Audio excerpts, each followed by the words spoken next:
Yang sangat saya muliakan, Ustaz tidur lakukan itu majelis taklim. Kemudian yang kedua, Ibu Hidayati, Ibu Uli selaku ketua dan wakil ketua umum majelis taklim, Iwamit on air dan seluruh jajaran pengurus yang ada di silakan Timur. Sangat saya muliakan hadirin wal hadirat yang tergabung dalam acara Rona Senja ini. Pertama, mohon maaf, ada instruksi mendadak, kami harus ke stasiun di televisi di Jawa Timur. Dan mohon maaf juga karena ini di mobil, gitu. Tidak mungkin kan tadi di area sana. Perlu diketahui memang saya dengan Gus Kausar adalah guru murid, beliau adalah guru saya muridnya. Cuma jauh berbeda karena Gus Kausar itu dai milenial, sementara saya wajah-wajah zaman kolonial ya, jadi berbeda jauh. Apalagi Gus Ikdam ya, yang paling baru ya. Alhamdulillah saya tahu, saya Gus Ikdam juga sudah 2 kali ke Taiwan dan alhamdulillah, tetapi saya sangat merasa mulai dari ujung selatan sampai ujung ke bawah, saya lupa namanya, tetapi sangat berkesan meskipun semalam, tetapi alhamdulillah beberapa permasalahan fikih mereka ajukan. Kita akan membahas tentang masalah tarbiyah. Saya sebenarnya sudah menyiapkan satu, tapi karena tidak memungkinkan, ya, karena ini memakai line, tapi materinya sudah saya sampaikan, cuma saya akan menjelaskan begini. Tarbiyah itu diambil dari kata Rabba yurabbi tarbiyan, ya, tarbiyatan. Artinya mendidik. Mendidik ini satu tingkat berada di atas taklim. Kalau taklim itu cuma mengajar. Taklim itu cuma transfer ilmu. Tidak ada transfer, tidak ada bentuk sesi pendidikannya. Hanya murni. Contoh ya. Contoh kalau pendidikan dari anak tidak bisa membaca jadi bisa membaca. Niku namanya taklim. Kalau tarbiyah bukan begitu. Tarbiyah itu yang awalnya kurang jujur bisa menjadi jujur. Niku tarbiyah nih. Jadi tingkatannya jauh lebih tinggi. Kalau taklim, belajar mengajar, itu dari tidak bisa menulis menjadi bisa menulis. Kalau kemudian tarbiyah, lebih tinggi dari itu. Jadi ada yang namanya peningkatan mutu dari seseorang. Contoh yang lain, gitu. Taklim niku mengajarkan isi di dalam rapot. Ada rapotan, ada ijazah, ada angka-angka di situ. Tetapi dalam pendidikan tidak disebutkan angka-angka itu. Yang ada di dalam pendidikan itu lebih kepada akhlak, lebih kepada moral, lebih kepada perilaku, lebih kepada nilai-nilai yang sekali lagi jauh lebih tinggi daripada sekedar pendidikan. Kalau panjenengan mencari tempat pengajaran jurusan matematika, ada kampusnya. Jurusan kelautan, ada sekolahnya. Jurusan kedokteran, ada kuliahnya. jurusan ilmu statistik ada. Tapi lembaga pendidikan yang di situ ada jurusan kejujuran, tidak ada. Karena kejujuran itu akan terbentuk melalui jiwa yang betul-betul mendidik. Makanya kita, panjenengan dari guru dan dari orang tua, itu kalau pengajaran mungkin lebih banyak dari guru. Tetapi dalam pendidikan hidup, Anda akan lebih banyak dari orang tua. Bagaimana orang tua itu sabar memandikan kita dulu kecil, pagi dan sore. Orang tua kalau ada makanan, dia bilang sudah kenyang. Hanya untuk mendahulukan anaknya supaya makan. Ini pendidikan nih. Kalau guru pengajar, tidak ngurus nih. Kamu lapar ya terserah kamu, saya masih harus makan dulu. Tapi pendidikan dari orang tua bukan begitu. Orang tua niku rela lapar demi anaknya. Jadi maka betul ketika tarbiyah ini diangkat sebagai tema yang terbentuknya manusia dalam kehidupan ini memang sudah sangat betul tarbiyah. Makanya di dalam Al-Quran Allah kemudian menyebut wa qur rabbirhamhuma kama rabbayani shaghira. Ya Allah, ampuni orang tua kami sebagaimana orang tua kami dulu mendidik kami saat kecil. Nah, jadi kata tarbiyah, kata mendidik itu oleh Allah diabadikan di dalam Al-Quran. Di dalam Al-Quran, karena memang mendidik itu jauh jangkauannya, lebih jauh tingkatannya. Kulo kali panjenengan, kalau kebetulan panjenengan adalah seorang guru, maka tingkatkan kualitas pengajaran tidak hanya sekedar mengajar, tetapi ada jiwa tarbiyah. Jiwa tarbiyah niku memberi teladan. Jiwa tarbiyah niku memberi ketelatenan. Kami juga begitu. Kami di pondok, karena sebagian besar santri kami orang yang tidak mampu, maka sebelum saya makan, saya sudah pastikan logistik di pondok sudah aman, beras, kemudian sayur. Jadi makanya kiai-kiai kita niku, kiai-kiai kita di pesantren, hampir di seluruh pesantren, ikatan seorang santri kepada gurunya itu memiliki tingkatan hampir sama kecintaan dengan orang tua. Kenapa? Karena guru-guru kita di pesantren, ustadz-ustadz kita ini yang betul-betul ada jiwa tarbiyah, itu yang merekatkan, mengkonekkan hati kita dengan beliau. Jadi, misalnya saya dulu ketika di pesantren, itu ketika lampu padam, para kiai sudah mengantisipasi dengan stalking dulu zaman saya. Kalau sekarang sudah ada genset. Karena untuk kenyamanan para santri, kemudian ada sekian banyak faktor yang oleh para guru, oleh para kiai disiapkan begitu. Nah, kemudian yang terakhir dari slide, tapi nanti tinggal dibaca, yang penting kalau saya ngaji niku yang penting materi saya niku ada laporan tertulisnya. Ada yang bisa dibaca. Jadi, ma nahala walidun waladan min nahlin ahsan afdol min husnin hasanin. Tidak ada peninggalan seorang tua, tidak ada warisan orang tua kepada anaknya melebihi bagusnya peninggalan akhlak yang mulia.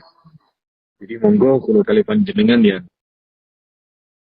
dulu kita dididik oleh orang tua, maka hari ini kita berupaya mentarbiyah, mendidik anak-anak kita tentu dengan pendidikan agama, tentu dengan pendidikan sosial dan hal lainnya.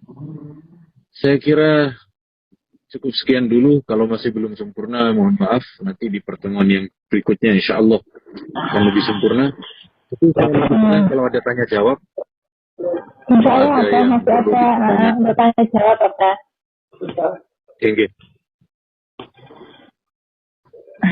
Oke, oke, saya kembalikan ke Mbak Irma. Ya, alhamdulillah. Terima kasih kepada Al-Mukarram Al-Ustadz Kiai Yai Ma'ruf Qajin ya yang telah menyampaikan sedikit ilmu tapi insya Allah bermanfaat untuk kita semua. Dan silakan kepada seluruh jamaah Majelis Ta'lim Iwamit On-Air untuk lanjut ke session tanya jawab ya dengan Rona Senja ya nanti di sore hari ini. Silakan. Assalamualaikum warahmatullahi wabarakatuh. Waalaikumsalam warahmatullahi wabarakatuh. Rona Senja. Rona Senja tarbiyah menggapai ridho dan berkah. Allahu Akbar, barakallah. Mengharap ridho dan berkah. Allahu Akbar, barakallah. Perkenalkan Bapak Ustaz, saya Miftah Yudhisti dari Banyuwangi, Indonesianya. Saya ada pertanyaan di luar tema, bab taraweh, sholat taraweh. Ini misalkan taraweh itu 23 rakaat, saya datangnya terlambat, sudah masuk taraweh. Otomatis saya sholat isya dulu, baru melanjutkan ikut makmum taraweh. Nah itu kan ketinggalan, misal ketinggalan 4 rakaat. Itu gimana itu? Apakah setelah sholat witir dari imam saya menggantinya atau gimana Bapak? Mohon penjelasannya. Terima kasih. Wassalamualaikum warahmatullahi wabarakatuh.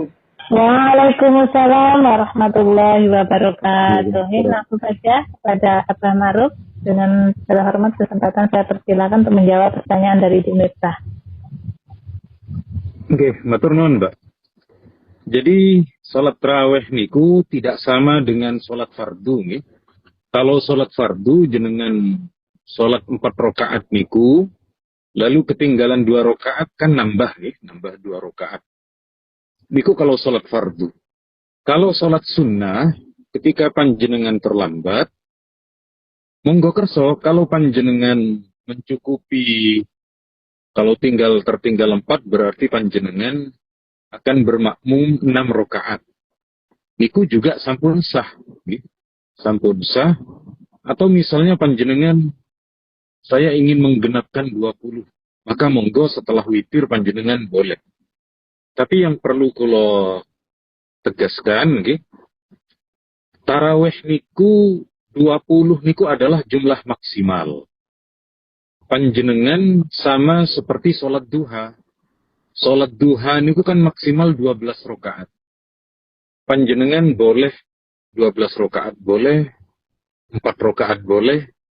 Tapi biasanya kita mengambil 2 rakaat. Kenapa? Karena kita sudah terbiasa dengan konsep minimalis, beli rumah tipe minimalis, aksesoris tipe minimalis. Akhirnya sholat duhanya juga minimal, yang paling sedikit. Nah, jadi ketika panjenengan tidak jangkep 20, boten masalah. Kula mawon ketika dalam kondisi tidak terlalu fit, kula ini tidak jangkep 20, tetapi nek kondisi sehat, kondisi waras sedoyo 20. 20 niku jumlah maksimal. Kalau kurang dari 20 tetap masuk kategori tarawih. Matur nuwun. Saya sudah paham itu Miftah.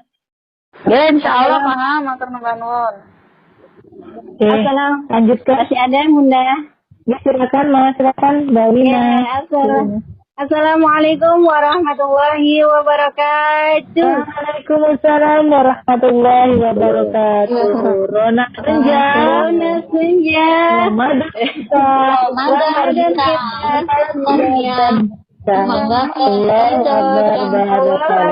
barakallah. Abah. Hapunten, saya Wina dari Indramayu, berdomisili di Taiwan, daerah Kaohsiung. Begini Abah, karena anak-anak saya ini kan lagi masa puber, beranjak dewasa. Jadi bagaimana trik ideal cara mendidik anak yang sedang beranjak dewasa, sedangkan kita sebagai orang tua, ibu lah, jauh dari mereka.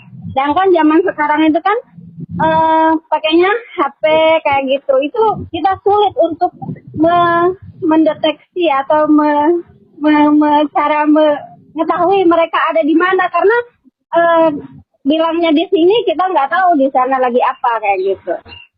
Caranya agar anak itu bisa untuk lebih hati-hati lagi itu gimana, Abah? Terima kasih. Mohon pencerahannya. Oke, Terus Bunda. Langsung saja Abah, dipersilakan untuk menjawab pertanyaan dari Bu Winda. Pertama, menggunakan ikhtiar zahir nggih. Ikhtiar zahir niku nitip ke paman, ke kakak atau adik panjenengan, atau ke siapapun yang panjenengan percaya yang paling dekat. Niku yang kemudian di upaya ikhtiar zahir nggih. Kemudian yang ikhtiar non zahir, yakni ikhtiar batin niku ketika malam nggih panjenengan tahajud, panjenengan doakan niku, karena seperti kata Gus Baha niku kan beliau pernah rawuh ke Korea Selatan, teman-teman PCI Korea Selatan, dan ternyata di tempat yang di sana jarang Allah disembah di negerinya, niku doa akan lebih besar terkabul. Kalau panjenengan di Taiwan yang masyarakat mayoritas penduduknya mereka tidak mengenal agama, dan panjenengan berada di sana, niku gunakan ikhtiar tahajud malam ketika berdoa niku. Jadi itu cara kedua. Cara ketiga niki yang banyak dipakai oleh kiai kita, yakni bersedekah untuk kemaslahatan anak. Jadi misalnya panjenengan punya rezeki, lalu ada anak yatim, atau ada fakir miskin, niku jenengan niatkan sedekah, ya Allah, saya niatkan sedekah agar anak saya tidak nakal. Atau ketika ada masjid, misalnya dan saya tahu sendiri nih, di teman-teman yang mendirikan, yang menyewa kantor NU, yang kemudian musola masjid di sana, di Kosyung juga, dan di beberapa tempat, ketika panjenengan berinfak itu, jenengan niatkan itu. Ya Allah, saya berinfak untuk masjid di Kosyung ini, untuk kesolehan anak saya. Jenengan nih, ini, hingga karena dalam situasi yang tidak memungkinkan untuk mendidik anak secara berjumpa secara langsung, maka gini ku, menggunakan kepasrahan kepada Allah dengan minta kebaikan-kebaikan untuk anak. Matur nuwun. Terima kasih. Iya, Abah, hatur nuhun. Nggih, hatur nuhun, Abah. Assalamualaikum warahmatullahi wabarakatuh. Waalaikumsalam warahmatullahi wabarakatuh. Masih ada, silakan jamaah. Assalamualaikum warahmatullahi wabarakatuh. Waalaikumsalam warahmatullahi wabarakatuh. Ibu Dati. Ramadan kita hikmah tarbiyah menggapai berkah Allah. Silakan Bunda. Ya, punten niki ada titipan pertanyaan nggih. Dalam ini suami istri itu kan sholat berdua. Ini apakah harus kita itu berdirinya sejajar atau mungkin rada mundur, ngeten nggih. Nah, terus juga di situ kita sama-sama wanita. Ini bagaimana kalau dua orang sholatnya sejajar kah atau agak mundur? Saja titipannya, orang punya mohon maaf. Assalamualaikum warahmatullahi wabarakatuh. Waalaikumsalam warahmatullahi wabarakatuh. Jadi apa satu ya? Suami istri ketika sholat niku boten sejajar. Kalau sejajar niku kan ketika bermakmum sesama laki-laki itu pun mundur secara sedikit. Karena perempuan, niki tentu mundur. Utamanya niku mundur, bisa separuh tempat sujud, atau kemudian memang di belakangnya. Kalau kemudian ada dua perempuan, misalnya ada istri dan anak perempuan, maka kemudian berdiri sejajar di belakang. Berdiri di belakangnya imam. Karena memang kondisi mahram niku utamanya tetap posisinya di belakang, tidak kemudian berdiri sejajar, karena meskipun mahram, karena berbeda kelamin meniko, tetap di belakangnya imam. Tapi niki kesunahan, niki kesunahan. Andaikan kemudian istrinya niki keranten manten anyar misalnya, disuruh agak ke belakang mundur ndak mau, maunya terus mendekat mawon. Lah sing lanang nggih sami kesenengan, nggih niku tetap sah salatnya, tidak sampai batal. Niki kesunahan mawon. Matur nuwun. Nggih. Kalau niki wau sing napa niku makmum 2 orang itu. Nah, kalau makmum 2 orang mundur sedoyo.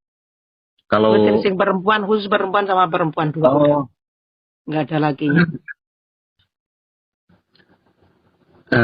Ya nopo? Yang ini perempuan? Jamaah 2, wanita sama wanita, tidak ada laki-lakinya. Imamnya wanita, Bapak. Apunten. Nggih, sama-sama wanita. Nah, ini yang membedakan kita mazhab Syafi'i dengan kelompoknya Salafi niki. Nggih. Kelompok Wahabi niku lho. Nek kelompok Wahabi niku 2 makmum, 1 imam, imamnya niku di tengah berdiri sejajar. Tapi di dalam mazhab Syafi'i boten. Di dalam mazhab Syafi'i niku mundur. Makmum niku mundur. Mundur kedua-duanya. Nah, niki yang kalau kelompok Wahabi niku kadang menyebarkan slide, niku memang kemudian menggunakan cara itu. Jadi kalau panjenengan makmum ke kelompoknya Salafi, kok ada 3 orang, yang tengah niku imam. Yang tengah niku imam, makmumnya berdiri sejajar. Mereka pakai riwayat, ada memang riwayatnya Siti Aisyah. Ketika Siti Aisyah niku sholat di tengah-tengah perempuan, beliau berada di tengah. Dan nopo nggih, tidak ketahuan di sebelah mana imamnya. Kalau Siti Aisyah tentu diketahui oleh perempuan yang lain. Tetapi bagi kita dalam mazhab Syafi'i, niki boten, di pondok-pondok kita, bunyai-bunyai kita, niku tidak berdiri sejajar boten. Jadi sama seperti polisi sampean. Posisi laki-laki, niku posisinya ada di depan. Nggih. Nggih, matur nuwun. Walaupun 2 orang nggih, 1 imam, 1 makmum wanita nggih, agak mundur nggih. Nggih. Agak mundur, kalau cuma berdua mawon agak mundur nggih. Nggih. Barakallahu fiikum. Bu Maimatul sudah membuka tadi. Matur suwun. Rona senja, Ramadan kita hikmah tarbiyah menggapai ridho dan berkah. Allahu Akbar, barakallah. Tak derenge ngapunten nggih apa pertanyaan nih. Karena nopo nggih sebegitu semaraknya media sosial juga kan banyak yang share ilmu ini itu, sehingga kadang kita itu dibikin bingung dengan sendirinya. Ngoten ini bagaimana ngoten kan nggih. Kalau salat witir itu afdolnya ngoten nggih. Itu kan 3 rakaat nggih. Itu 3 rakaat 1 salam atau 2 rakaat salam terus nanti 1 lagi 1 rakaat salam lagi ngoten nggih Pak. Itu nomor 1 pertanyaannya. Terus untuk yang keduanya, kalau di Iwamit ini nanti kan kalau buka puasa itu azan maghrib itu kan ada kumandang azan maghrib ya. Nah itu kan prosesnya sedikit panjang ya Pak ya. Moderator nanti mempersilakan, nanti muadzinnya itu nanti salam lagi. Nah itu kadang sampai 3 menit. Padahal kan yang kita ketahui bersama bahasanya sebaik-baik kita itu kalau segera membatalkan puasa. Nah, ini yang pertanyaannya itu apakah kita sebagai yang puasa ini menunggu muadzin itu kumandang dulu atau sudah waktunya ini kita buka seperti itu, Pak. Matur suwun, mohon maaf lahir batin. Assalamualaikum warahmatullahi wabarakatuh. Waalaikumsalam warahmatullahi wabarakatuh. Langsung saja, Pak. Matur nuwun. Pertama salat witir niku leres. Ada dua cara melakukan salat witir, nggih. Ada 3 rakaat langsung 1 kali salam. Kalau di Indonesia niki dipraktekkan oleh Muhammadiyah. Yang kedua 3 rakaat 2 kali salam. Nah, niki yang dipakai kiai-kiai kita dan niku sama-sama ada dalilnya, nggih. Jadi Nabi pernah 3 rakaat 1 kali salam. Nabi juga pernah 3 rakaat 2 kali salam. Jadi niki sama seperti dengan hadis soal kunut niku. Nabi kalau subuh kunut, lalu dipakai oleh kita mazhab Syafi'i. Ada sahabat lain menyaksikan Nabi tidak kunut. Niku dipakai oleh kelompok yang lain. Jadi intinya sama-sama wonten dalilnya, sama-sama bisa diamalkan. Akan tetapi nggih, nek kula terlanjur biasa formasi 2-1 nggih. Jadi 2 rakaat ditambah 1 rakaat. Niku pun terlanjur kulino, pun terlanjur terbiasa.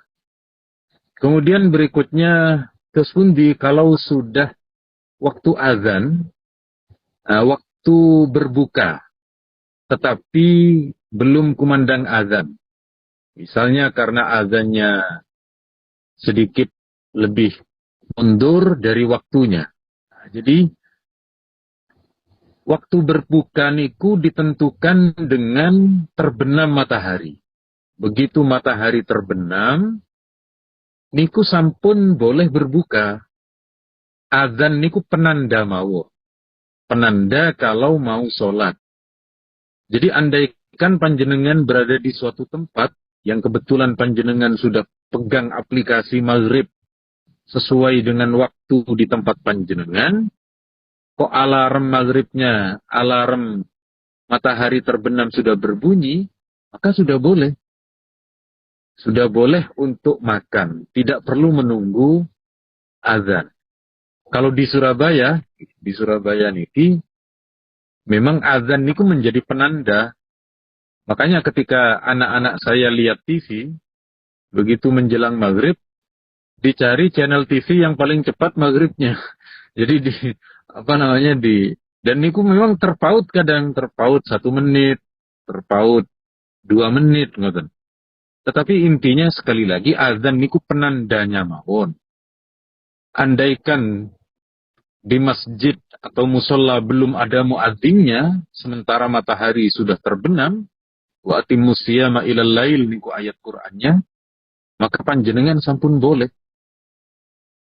Kalau misalnya di sini nggih, pas ngaji begini panjenengan mau maghrib, ini sudah manjing, sudah masuk waktu maghrib, kok kemudian belum dikumandangkan azan, nggih waktu jenengan dahar, nggih kameranya di off-kan ngoten mawon nggih.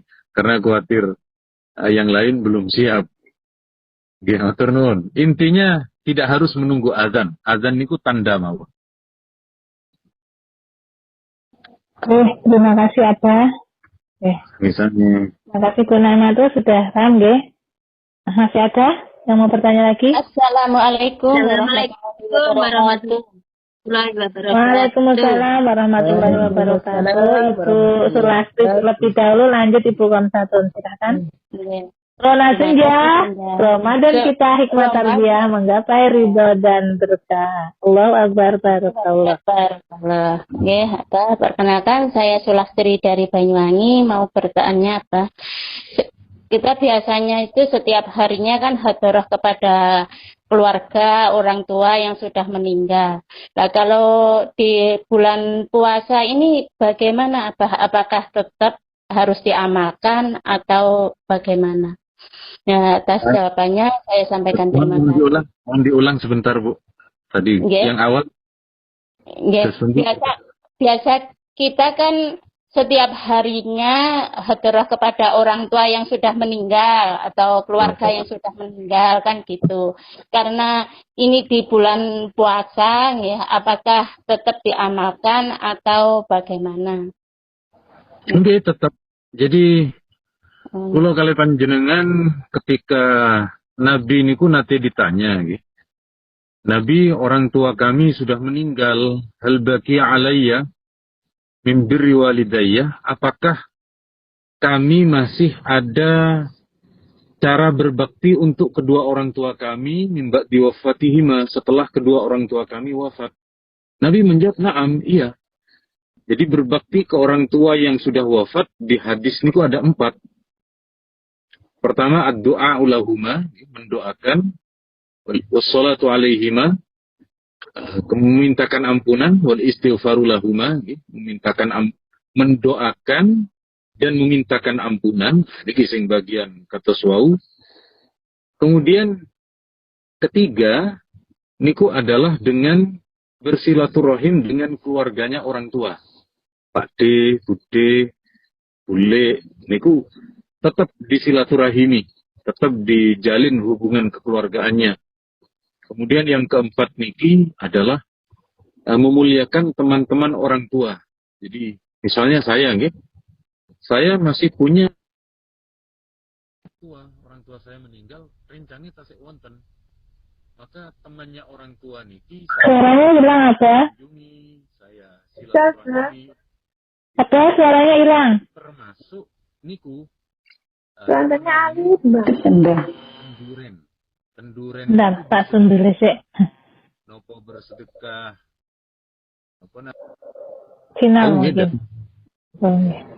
Apa diulangi kembali tadi hilang apa? Selantarnya apa? Kecil tapi jauh. Diulangi kembali jawabannya apa? Nggih. Ngapunten. Jadi untuk orang tua yang sudah wafat, niki kula kali panjenengan di samping mendoakan, kemudian juga bersilaturahim dengan keluarga. Ada lagi, kalau orang Madura niku menyebut reba untuk orang tua. Kalau orang Jawa menyebut kenduren. Kenduren niku sedekah atas nama almarhum. Dan niku enten hadisnya. Terus Nabi niku pernah ditanya oleh sahabat, Nabi, orang tua kami sudah meninggal, apakah kalau saya sedekah untuk orang tua kami, maka orang tua kami dapat pahala? Nabi menjawab, na'am, iya, orang tuamu dapat pahala. Jadi tetap kula kali panjenengan dengan keluarga yang sudah wafat niki tetap dipun lampahi kebiasaan ingkang sampun dijalankan sejak sebelum Ramadan. Nggih, matur nuwun. Nggih, Bapak, matur nuwun. Terima kasih. Paham Bu Surastri? Saya lanjut ke Ibu Samsatun, silakan. Itu pertanyaan umum. Assalamualaikum warahmatullahi wabarakatuh. Waalaikumsalam warahmatullahi wabarakatuh. Rona senja. Ramadan kita hikmat tarbiyah, menggapai ridha dan berkah. Allah Akbar, barakallah. Silakan. Allah Akbar, barakallah. Kula Siti Khamsatun Abah nggih dari Banyuwangi, sama di sini berdomisili di Taipei. Pertanyaan saya begini, Abah, karena di sini banyak kesibukan merawat pasien, kadang itu mau menjalankan sholat duha, itu sunnah duha itu saking sayang kalau mau ditinggalkan sholat duha itu kadang-kadang tahu udah siang banget. Itu sebenarnya kalau ada yang bilang katanya boleh pokoknya sebelum 1/4 jam sebelum duhur. Itu apa sebenarnya boleh ya Abad? Mohon penjelasannya, terima kasih dan mohon maaf yang seikhlas-ikhlasnya. Assalamualaikum warahmatullahi wabarakatuh. Waalaikumsalam warahmatullahi wabarakatuh. Silakan apa? Leres. Jadi waktu sholat duha itu termasuk paling panjang, mulai dari terbit matahari sampai beberapa menit sebelum duhur. Kalau diperkirakan sekitar 15 menit niku wau. Jadi leres. Kalau keutamaan nggih, kalau bicara keutamaan niku Nabi menjalankan sholat duha niku di seperempat awal, yakni kalau di Indonesia sekitar jam 8 jam 9. Tapi nek kulo kali panjenengan, misalnya kulo mau berangkat ngajarnya jam 7. Kulo sholat duha setengah 7, monggo sampun sakit. Karena jam 6 matahari sudah terbit. Atau panjenengan ada yang bekerja, ada yang jual beli, baru keluar dari tempat kerja jam 11, atau baru punya kesempatan jam 11, sementara ke sholat duhur masih 1 jam, ini masih bisa. Karena memang panjang. Nih. Waktu sholat duha niku salah satu waktu yang paling panjang, sama seperti sholat witir antara isya sampai subuh niku waktu yang juga sangat panjang. Intinya sampun leres niku yang disampaikan kepada panjenengan. Oh, nggih matur nuwun Abah. Terima kasih. Masih ada? Assalamualaikum warahmatullahi wabarakatuh. Waalaikumsalam warahmatullahi wabarakatuh. Rona Senja, Ramadan kita hikmah tarbiyah menggapai ridho dan berkah. Silakan Bu Suci Purwati. Ya, saya Suci Purwati. Abah mau bertanya tentang sholat taraweh. Sholat taraweh setelah tidak kan 4 rakaat sekali itu di doa nggih Abah. Kalau tidak doa terus dilanjut lurus terus niku apa boleh?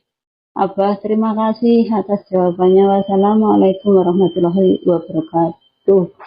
Waalaikumsalam warahmatullahi wabarakatuh. Nggih, matur nuwun. Dados mekaten, jadi begini nggih. Pakai bahasa Indonesia khawatir ada yang dari luar Jawa atau yang kurang mengerti Jawa. Atau Jawa semua. Jadi pada intinya begini, sholat sunnah niku anjurannya, jadi, kalau bisa setiap salam, lalu kemudian terus dilanjutkan, misalnya keranten sholat dengan keluarga. Saya kalau sholat dengan istri, sholat tarawih dengan anak, karena anak saya tidak bisa. Al-Badrun Nabiyukum sallallahu alaihi al-Khalifatul Ula Abu Bakar. Anak saya tidak bisa. Nah, jadi akhirnya lurus-lurusan mawon. Nah, ini buatan masalah. Ini buatan masalah. Terus sakit. Atau nek kulo, karena kulo jadi imam, biasanya jadi imam, anjuran di dalam sholat niku, kalau sudah selesai sholat, niku bergeser ke kanan atau bergeser ke kiri. Niku ada hadisnya yang menganjurkan memang ada gerak. Artinya ketika sholat sunnah niku boten monoton di satu tempat niku. Nah, untuk memisah satu rokaat berikutnya dan seterusnya, niku bisa dengan 2 cara. Dengan cara bergeser atau dengan ucapan sholawat atau dengan kalimat dzikir napa mawon.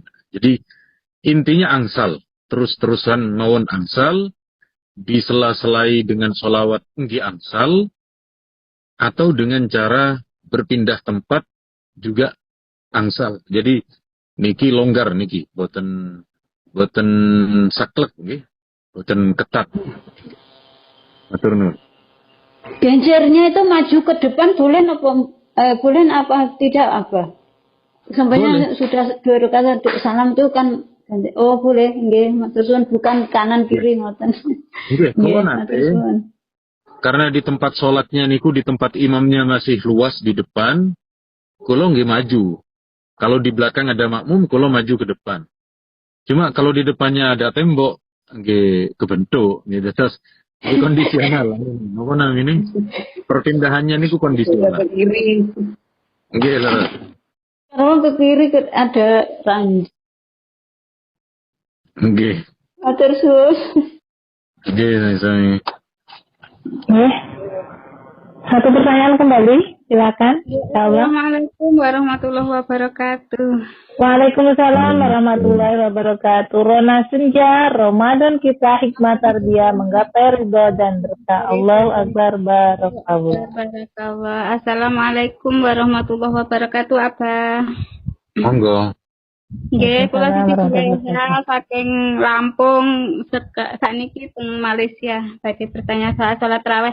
Mungkin wau kadose sampun dipertanyane namung wifi kula niku mati tiba mati terus kula mboten saged mireng nih.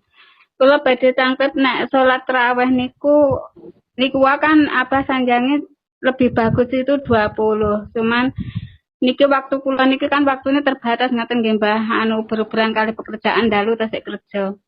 Seandainya kula niku mendet 13 kali witir ngoten niku tesik dibilang sah napa mboten ngoten. Nyuwun penjelasane. Saya kersane mboten ragu ngoten. Matur Mbah nuwun Abah.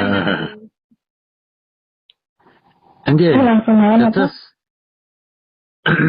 salat witir niku, salat tarawih maupun witir niku saged sesuai dengan kemampuan.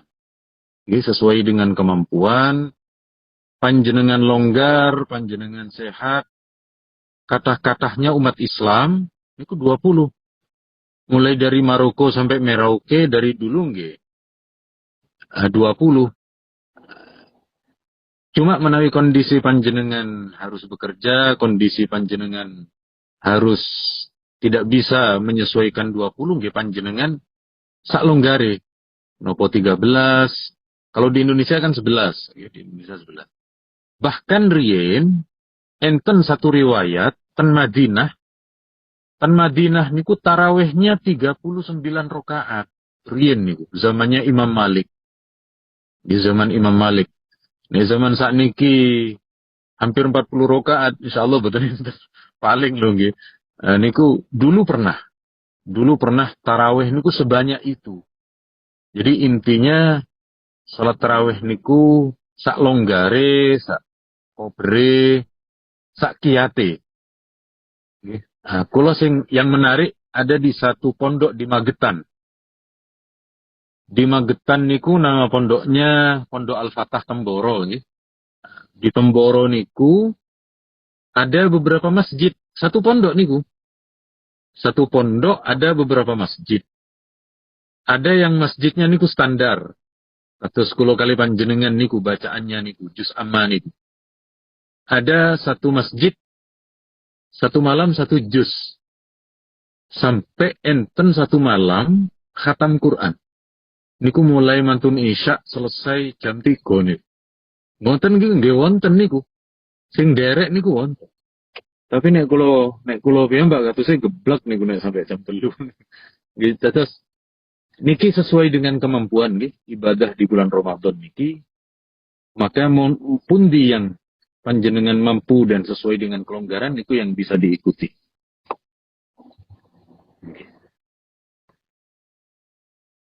Oke. Ampun paham nggih Bu Juleha? Nggih Bunda, nggih. Matur Mbah nuwun Abah. Nggih. Alhamdulillah. Insyaallah ampun nggih. Nggih mohon barokah doanya ataupun memberikan kesan untuk penyemangat kami di Majelis Taklim Ilmu tahun ini untuk selalu istiqomah mengaji beribadah Terima kasih di negeri Formosa ini. Alhamdulillah, matur nuwun sangat. Pertama, kula kepada teman-teman terus kula ingin matur asline riyen sekedap.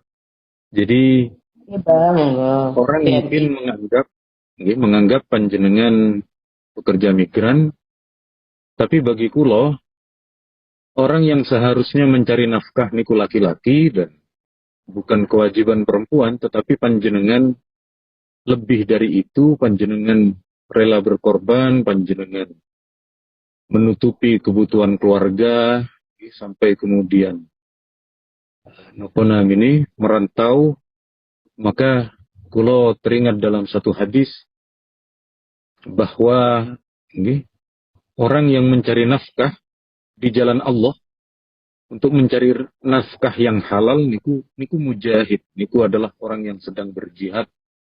Maka panjenengan yang sedang di Taiwan niki adalah mujahid, orang-orang yang berjihad di jalan Allah, meskipun tidak dengan pedang, tidak dengan membunuh orang, tetapi dengan mencari nafkah yang halal niku sekali lagi sampun sebuah jihad di dalam keluarga dan jihad di dalam agama. Maka mugi panjenengan senantiasa dalam pertolongan, dalam lindungan dari Allah.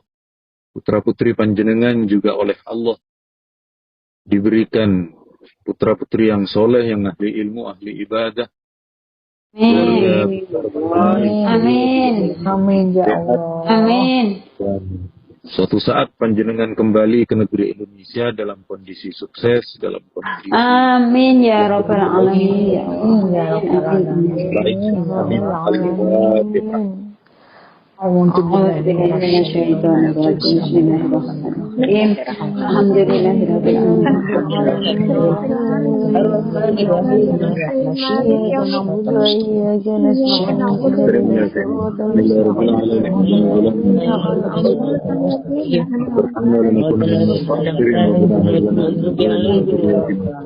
baik. Amin.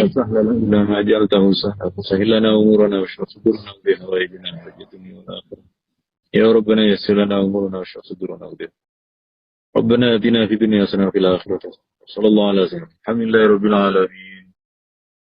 Matur nuwun yen ageng pangapunten dene wonten kalepatan nyuwun cekap.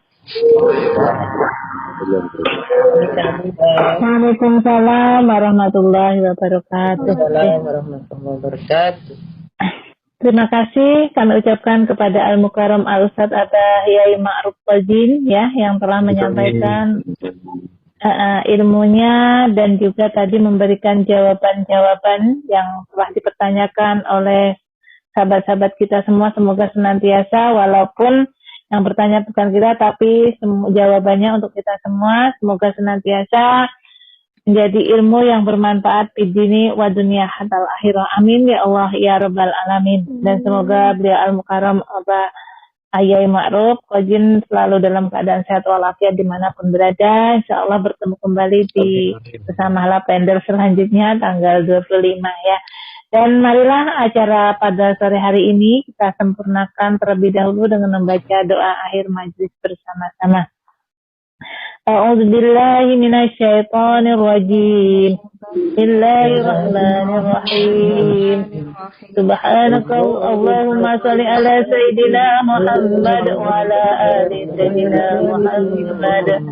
Subhanaka Allahumma bihamdika asyhadu wa atubu ilaik. سبحانك اللهم بحمدك أشهد أن لا إله إلا أنت أستغفرك وأتوب إليك لا حول ولا قوة إلا بالله العلي العظيم ربنا آتنا في الدنيا حسنة وفي الآخرة حسنة وقنا عذاب النار سبحان ربك رب العزة عما يصفون سلام على المرسلين والحمد لله رب العالمين. Alhamdulillahirabbil alamin. Mari kita salam bersama-sama, kita hantarkan beliau guru besar kita Al-Mukarram Ustaz Abah Yai Ma'ruf Qajin untuk melanjutkan perjalanan nih. Semoga selalu dalam lindungan Allah Subhanahu wa taala.